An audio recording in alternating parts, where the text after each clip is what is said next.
one word I'm going to be touching on as we go through the word definitions is the word spiritual.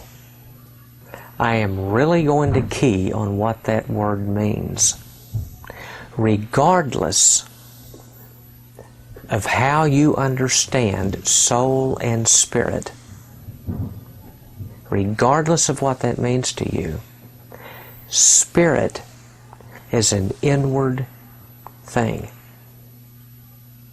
Now, when I say the word spiritual, at one time in my life, it meant simply anything in the Bible, anything coming from God. But I would like to further define that. There are two things that come to my mind when the word spiritual is used.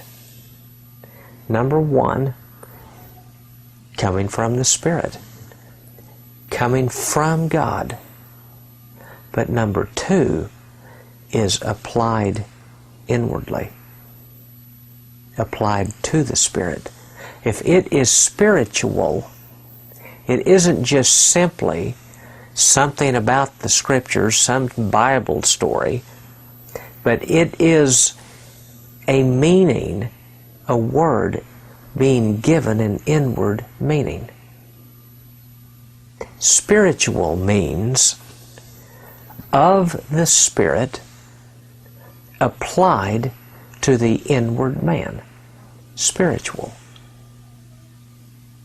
Now, it's important that we begin to understand and think in spiritual ways.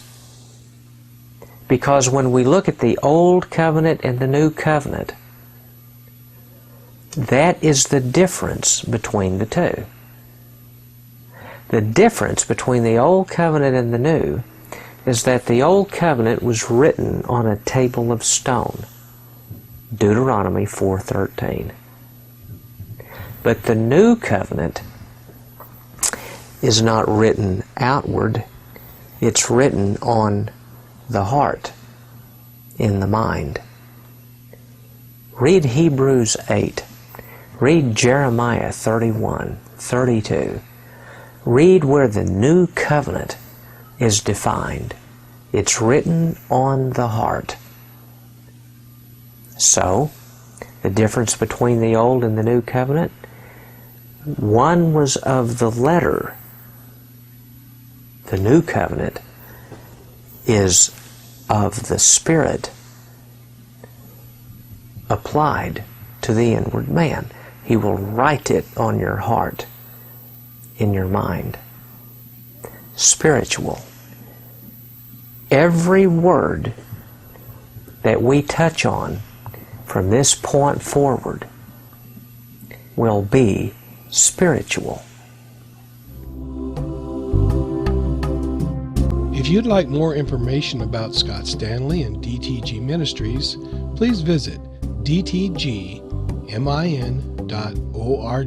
That's dtgmin.org, where everything is free for the taking, and let God be God.